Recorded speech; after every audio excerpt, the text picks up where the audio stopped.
Good evening, dear listener. Come with me now as we rifle through the old belongings of lives left discarded in a charity shop. Yet inside those forgotten things may lie a power, a connection to the past, strong enough to reach out and affect the present. I'm Michael Whitehouse, and this is Second Hand. I've always been curious about the histories connected to belongings. I buy many of my things second hand from charity shops, retro speciality stores, those sorts of places. You can call me cheap all you want, but for me, things have feelings. The vinyl record you listened to the night you were dumped, scratches and all. The shoes you wore as you staggered home drunkenly last birthday. That old guitar you never bothered to learn to play. All real, tangible objects, all with a story to tell, all with a unique view of the world. If something is new, it's like a baby, a clean slate with no experience of life. A brand new car, for example, has seen very little. A sterile factory as it was brought into existence, a showroom with a gleaming floor and an insincere salesperson with an equally gleaming smile. It has no knowledge of the open road, of the horizon stretching out into the distance like a limitless promise or a boundless threat. No, it's just a baby. Give me a car with a few thousand miles on the clock and wheels that have sucked up the dust of a summer's day, the frozen dirt of a winter's night, and spat it back out onto the road behind. That car has seen things, been a part of a journey, gotten to know its owner, the music she likes, the route she takes to work, that time she cried herself dry on the dashboard when she first heard the news. That car knows the world, at least part of it. It knows the people who have owned it, and it has embraced and assimilated all those raw feelings, tiny moments and life-shattering times. All of them. When I wander into a rundown charity shop, I know that I am surrounded by treasures. A book for 50p, Ray Bradbury's Dandelion Wine, once read by an elderly lady peeling each page back as she reminisced achingly about her youth. The book tells two stories, one contained in the inked words, and the other of a life and time through every creased spine and yellowed piece of paper. And yet some memories, some experiences, are perhaps best left to diminish like breath on a mirror. I say this because, while I always romanticised about the stories objects could tell of their previous owners, I never for a second thought that they could truly describe a nightmare, suffocating, violent, and real. On a bright spring day, I saw it, sticking out from a pile of old clothes at the back of a charity shop. I'd been there many times before, as the place sat on a quiet street just a few minutes from my home. I always smiled when I passed it, and looking through the sun-kissed window to the abandoned things inside, somehow I felt that they smiled back. An old sports jacket, dark grey with a slight hint of pinstripe. The buttons a mix of tan and black, bleeding into each other like a wearied yin and yang. That's what I saw on that day. It peeked out from a torn black bin bag which itself lay crushed by an unceremonious collection of musty jackets, ties, shirts and shoes. It was clear that the lady in the shop, an amiable pensioner by the name of Sandra, hadn't had a chance to sort through the bags, and so there was no attached price for the jacket. Lifting it out, I was instantly taken with it. Normally, clothes were not my thing. I preferred objects, bashed board games, books, and other curiosities. But there was something about that jacket. The inside was a dark, rich blue and felt like silk, although I was sure it wasn't. Instantly, I approached Sandra, who sat behind the counter, rustling through a packet of boiled sweets. She smiled warmly at me, being one of her most trusted regulars, as I enthusiastically asked about the price. For just a few pounds, the jacket was mine, and, oddly, I left immediately to return home and try it on, leaving any other unseen treasures behind which might have caught my eye. Facing a full-length mirror which hung on my bedroom wall, another pleasing bargain from a charity shop, I stood there wearing the jacket. It felt comfortable, like an old friend, and fit perfectly. Pleased with my find, I carefully placed it on a hanger inside my oak wardrobe, which sat at the end of my bed, and went about my day. And yet, my thoughts returned continuously to my latest purchase, no matter where I was or what I was doing. I was almost giddy about it, the way a child is with a new toy. This was strange for me, as I wasn't particularly interested in clothes, and could never understand the enthused pleasure some derive from them. I had always been a scruffy type. Jeans and t-shirts were my thing, but there I was after a short period of time, standing, yet again, in front of the mirror, modelling an old sports jacket and feeling unnaturally pleased with myself. It made me feel formal in a way, and my thoughts while wearing it were of an elderly gentleman in a large ballroom, wining and dining in the lap of luxury, and entertaining his companions with stories of adventures during his service. That night I awoke to an unnerving experience. I sat up with a jolt as a loud sound tore me from a pleasant dream. Having fallen asleep while reading, my bedside lamp was still on, and the dull bulb cast an increasingly diminishing light across the room. Of course, there was nothing there, nothing palpable, just the silence of lifeless furniture resting in the night. But in the back of my mind, that now absent noise still echoed, and with it the faintest hint of recollection. Try as I might, I was unable to place anything but the familiarity of it. I wandered around my home, flicking on the lights in the hall outside my room first, then cautiously to the others, until the entire house was bathed in yellow. But I could find nothing which suggested the cause of what woke me. The doors were locked and the windows all closed, and so, with confidence that the noise was merely the faceless product of a dream well forgotten, I returned to bed. And yet, I still felt unnerved for some reason, keeping the bedside lamp on as I tried in vain to claw my way back to the warm comfort of sleep.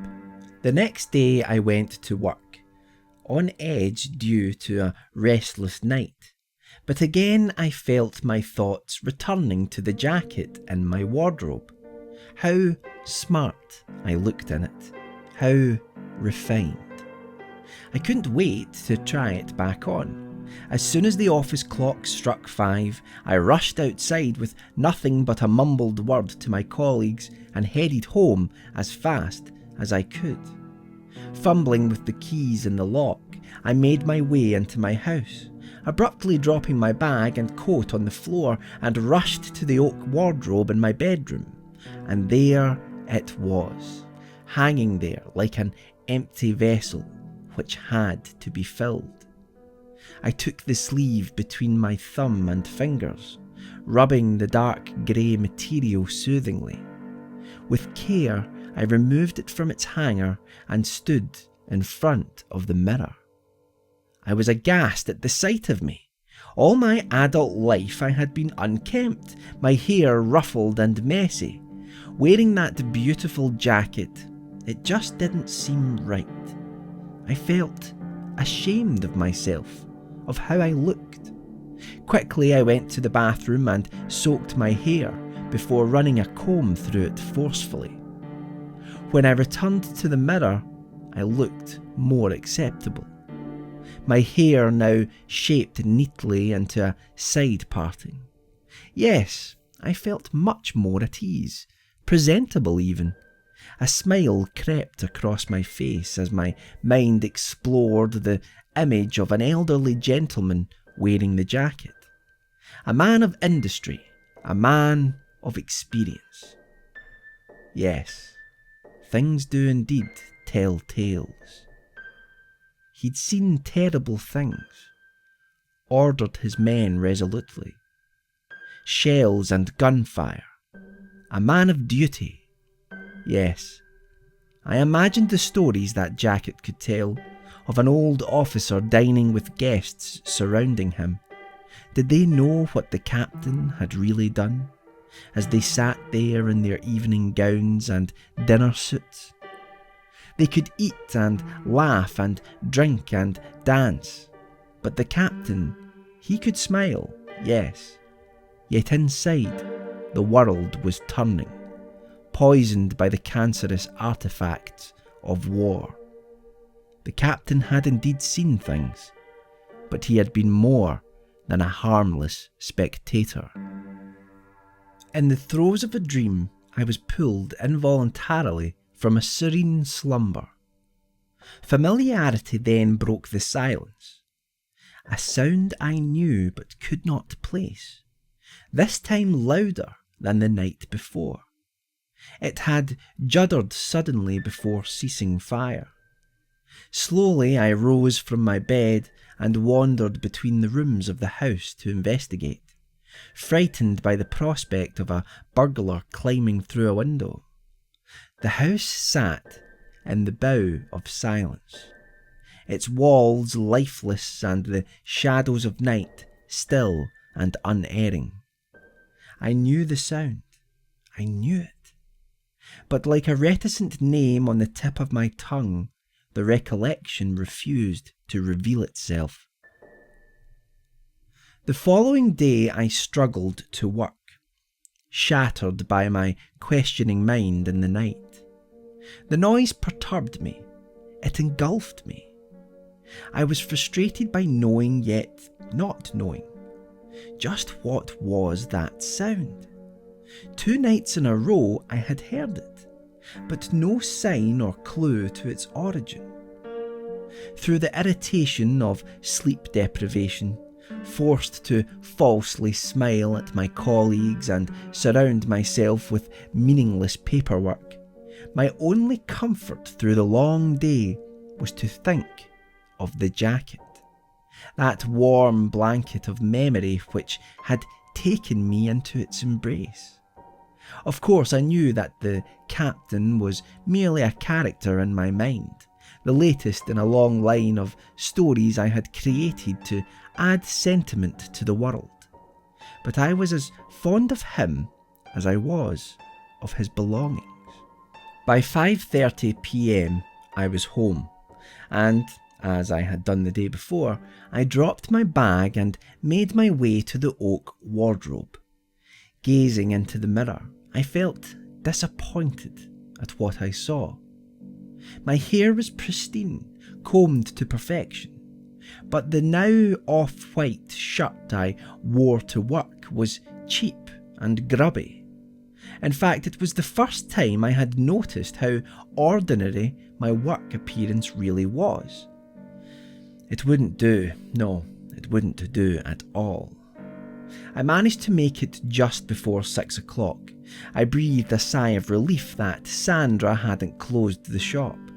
She smiled at me as I entered, but I barely noticed, and instead headed straight towards my objective, to where I had found the jacket before. I started rummaging around the bags which still sat there, untouched, filled with the discarded belongings of unseen others. Smiling as I approached the counter, sweat pooling on my brow, I made my purchase and headed home. In amongst the bags, I had found an old burgundy shirt. I wasn't sure of the material, but it was beautiful, expertly crafted, and I knew immediately that it was a shirt worthy of the captain's jacket. Further still, I had found a waistcoat which seemed to complement both, and so there I stood, looking much more presentable. The captain would be pleased. Once more I awoke to darkness, a sound having wrenched me from my sleep. The same noise I had heard for the previous 3 nights. I shivered slightly, not at the temperature of the room, but at something inside me. A virus or bug, whatever it was, had produced a mild fever.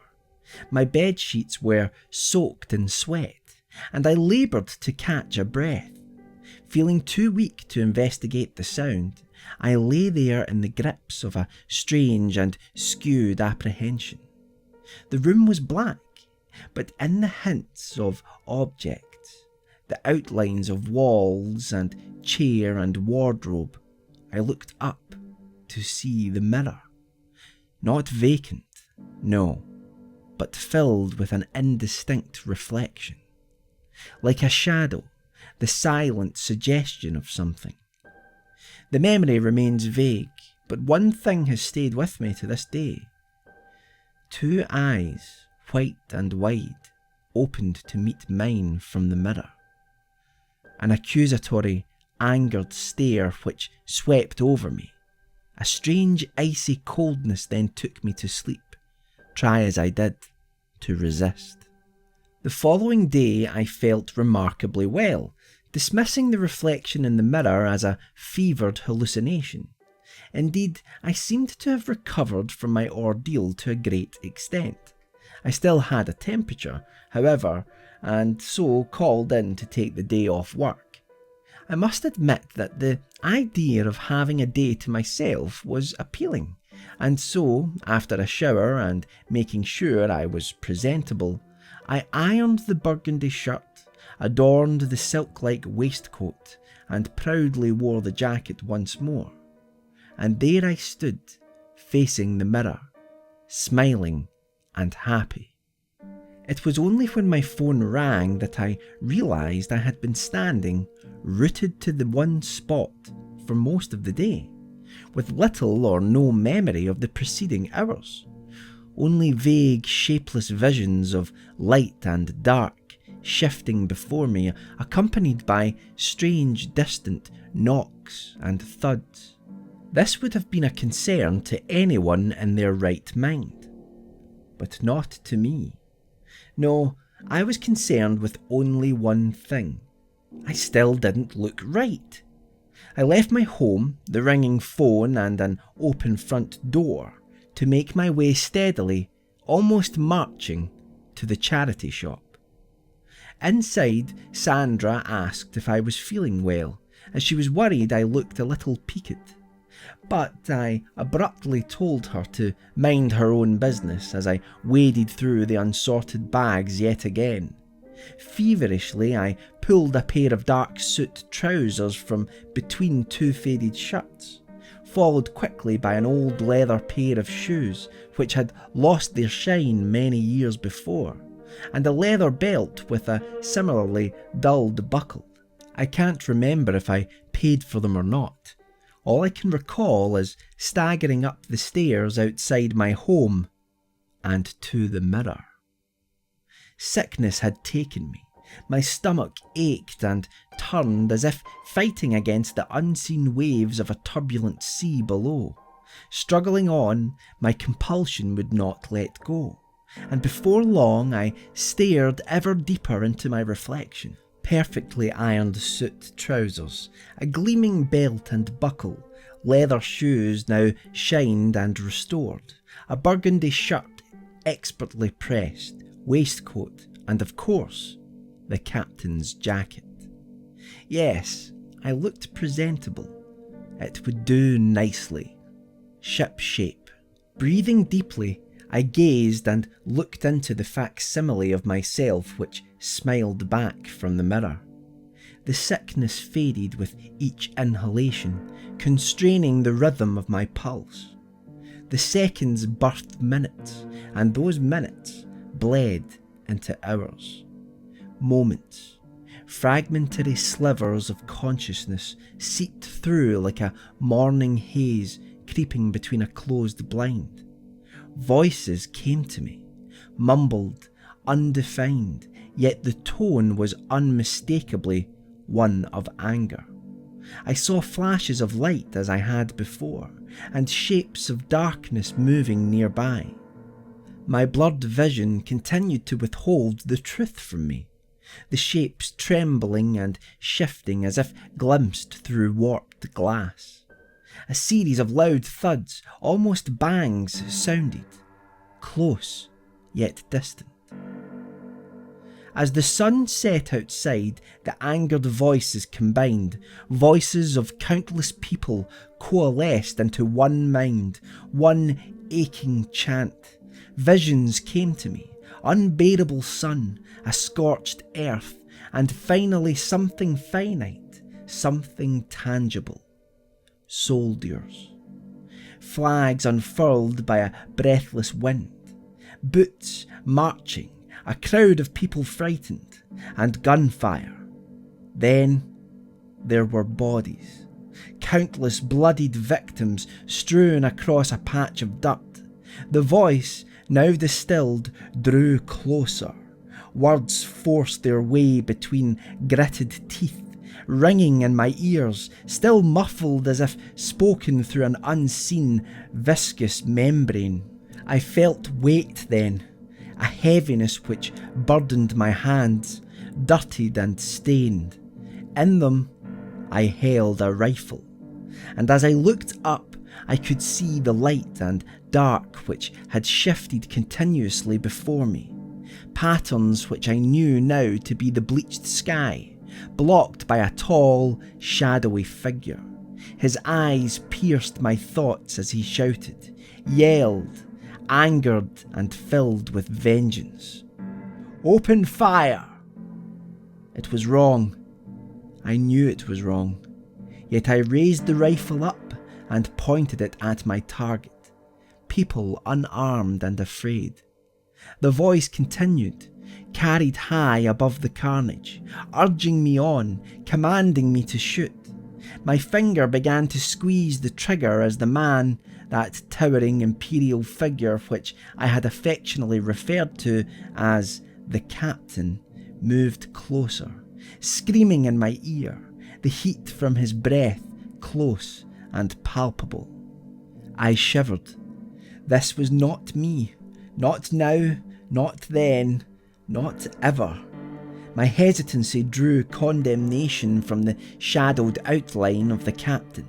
I did not want to disappoint him, and while I felt pangs of duty and patriotism, I could not bear the looks of those people, staring up at me as they faced their final moments. I threw the gun to the ground, and as I did so, I found myself staring at the mirror, my hand raised in salute.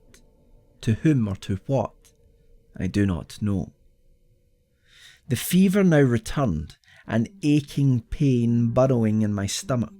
I retched as my body tried to expel something from within, yet it was not forthcoming. Collapsing to the floor, I struggled to stay alert, panicking that I was in need of a doctor.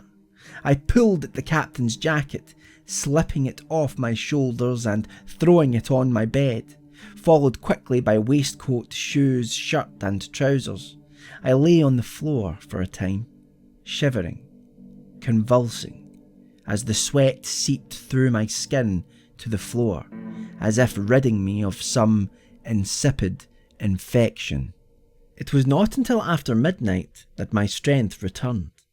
I pushed myself up from the floor and staggered to the bathroom, where I lay in the shower, cleansing myself of the horrid remnants of my hallucination. The beads of water slowly restored me, and so finally I returned to my room, looking at the clothes, jacket and all, which now lay in a crumpled heap on the bed. It wouldn't do at all. Picking them up, I placed them carefully on a few hangers and hung them up inside the wardrobe. As I did so, a momentary sense of dread washed over me. How I wished I had listened to it. Deep down I knew that I should have been done with those clothes, but the thought of discarding them filled me with disgust, a lack of respect. Those clothes deserved admiration. They demanded it. Exhausted from my earlier sickness, I staggered into bed. As my eyes gave in to the weight of tiredness, I experienced a moment of clarity. My thoughts cleared through the fog, and with the briefest flicker of insight, I questioned the illness and the profound visions I had experienced staring into that mirror. Whose voice had I heard? What violent act had I become privy to? My last impulse was an uneasy one: to escape my home and seek shelter far beyond the scope of a malevolent force which now hung in the air, corpse-like and vengeful. The fog of an unseen influence then dulled my senses. I felt being lulled, persuaded, even bartered with, to give myself to a comforting dream of rolling green hills, quaint villages, and a peaceful life far removed from the horrors of war. A place where one could put their atrocities behind them and continue on with a normal life. The sound. That noise which had woken me on each of the previous nights. It once more called me to consciousness. I tried to pull myself up out of bed, but to my horror, the sickness had returned, potent, the nausea gripping my stomach. A cold sweat whispered across my skin to an almost unbearable crescendo. Yet the noise still rang in my ear, and in the clutches of sickness, its nature, its identity finally came to me. The realization shook me, sending panic coursing through my body. A simple sound, one I had heard each day, but in the blackness of that room it took on new meaning. A threat covered by the night.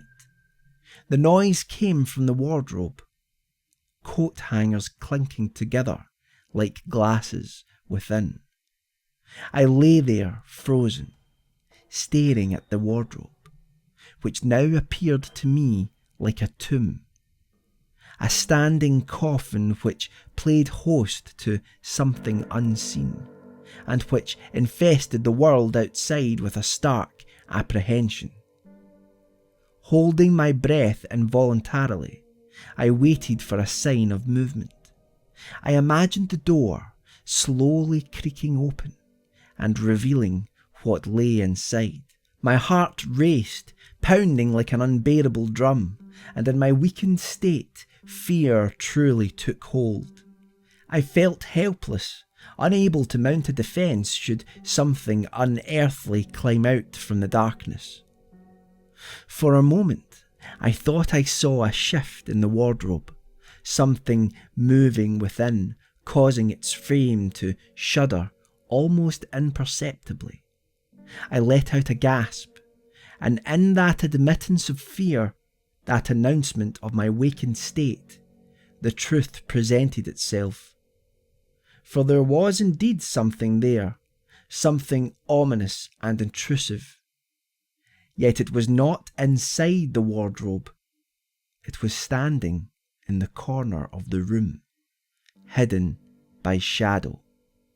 A figure, tall and dominant, staring at me under cloak of night, its eyes pinpoints of light in an otherwise Stygian nightmare.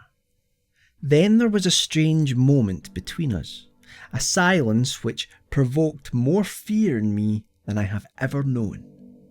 We stared at each other from across the room, and it felt to me as though the intruder was sizing me up, calculating the cost, a strategy for attack, evaluating how weakened I truly was. Suddenly it moved towards me, arms outstretched, and as it did so I saw it in greater detail, briefly illuminated by a slither of light from a street lamp outside. The jacket, which I had been so taken with, the waistcoat, the shirt, the trousers, the shined shoes, all there, presentable, respectable, and worn by the figure of a man, indistinct and shifting, his features and hands nothing but blackened mist. The clothes moved with precision, and as I cried out in terror, the shadowed trespasser was upon me. The dark, coal-like fog which approximated a hand grabbed hold of my face, feeling more like worn skin than was suggested by its incorporeal appearance. I instinctively fell backwards, rolling out to the other side of the bed, crashing to the ground. Despite my sickness, adrenaline urged me to flee towards my bedroom door, but the man was quick and grabbed me by the arm, throwing me into the mirror which shattered on the floor at my bare feet. The glass slit open my back as it fell, and the sharpened pain of countless cuts congealed with the terror. It was then that the figure wrapped its misted fingers around my shoulders, lifting me up before slamming me against the shards of glass on the floor. Countless incisions and slashes rippled across my body as each piece of glass, small and large, ripped open my skin, embedding deep in the muscle beneath.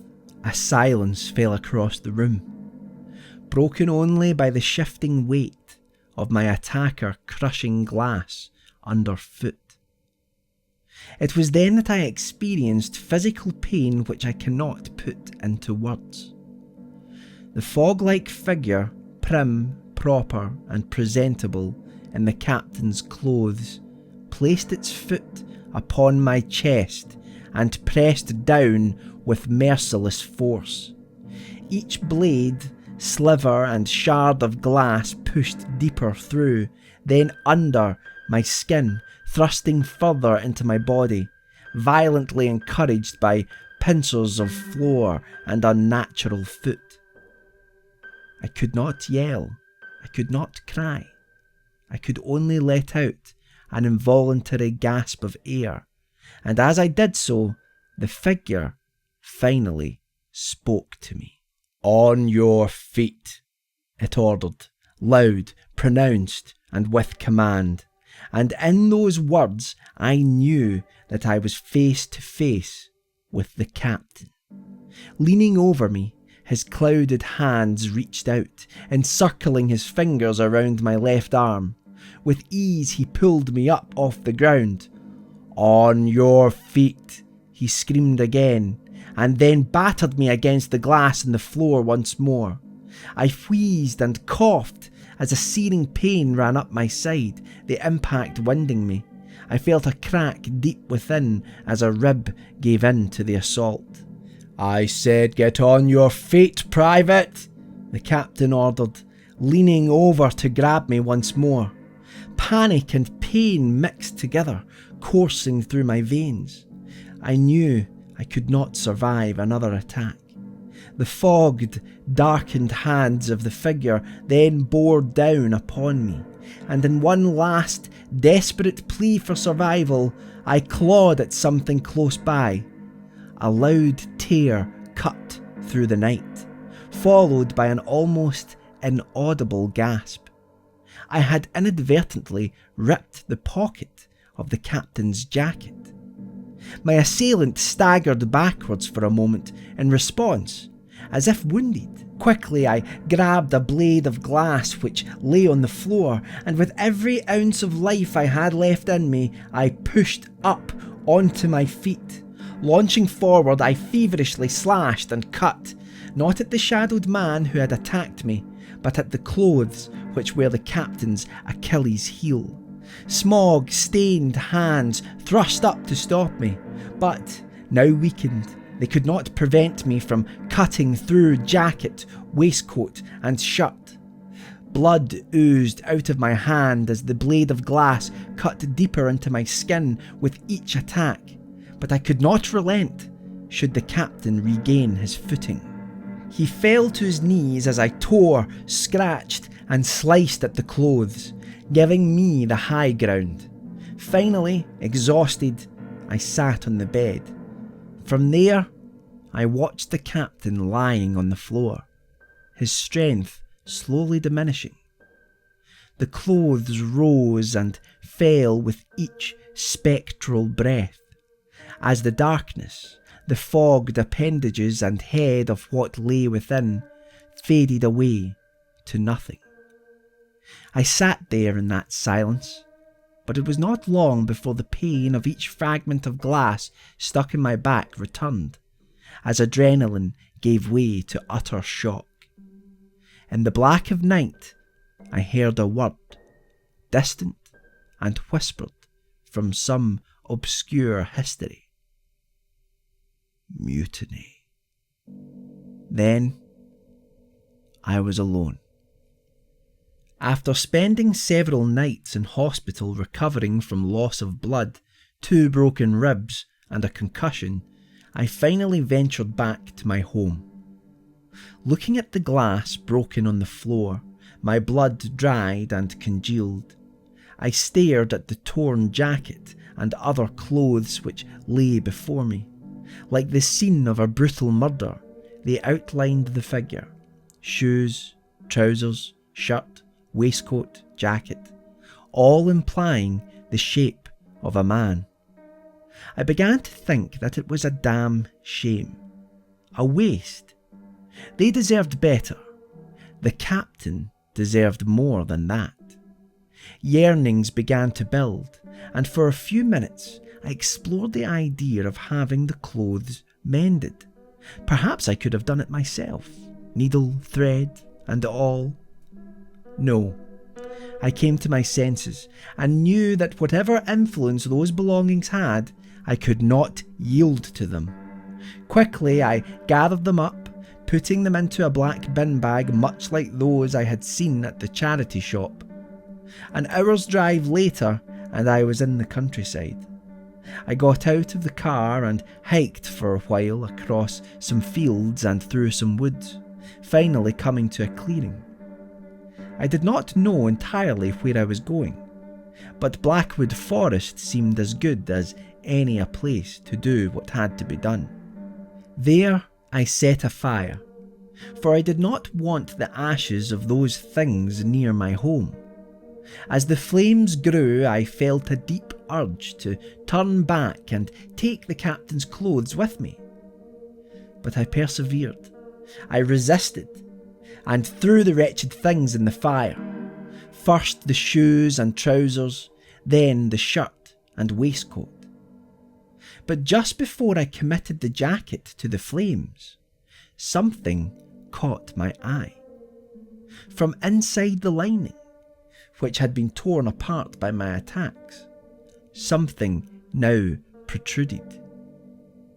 A handwritten letter of commendation for services above and beyond the call of duty. The writing was worn and faded, and so I could not make out the rest. What I can say is that inside the envelope lay a medal which read, Captain Everett, Amritsar, 1919. I threw all of it in the fire, and as I did so I felt a deep sadness and sense of loss within me.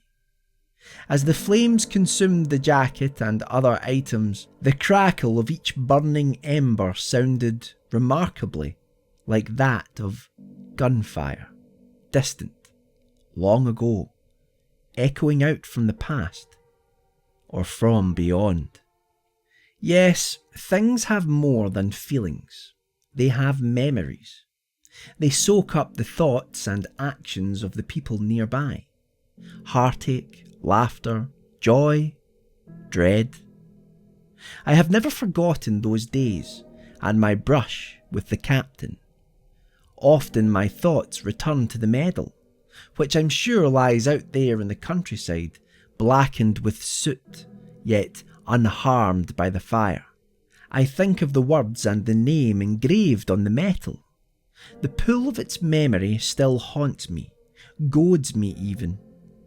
I have never researched the name of Captain Everett, the medal or jacket, and while my dreams are often invaded by the sound of gunfire and embittered eyes bearing down on me, I know that I must never entertain the compulsion to go searching for answers, for those clothes came from a man of varied deeds, and his sins have left their mark on the world, and by association an uneasy burden upon me.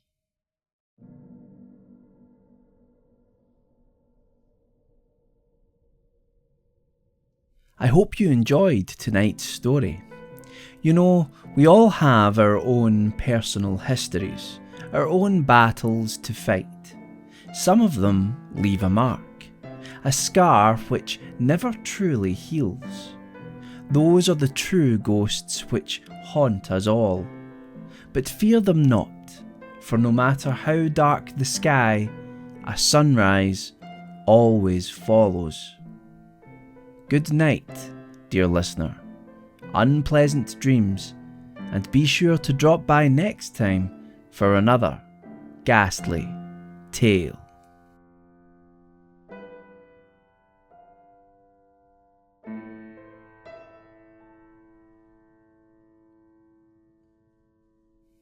Tonight's story was written and narrated by Michael Whitehouse. If you would like to support the show, please visit the link to iTunes below to leave a review, and subscribe to our YouTube channel or listen to us for free via your favourite podcast app. All links are in the show notes below, or simply search for the Ghastly Tales Horror Show and we'll take care of the scares.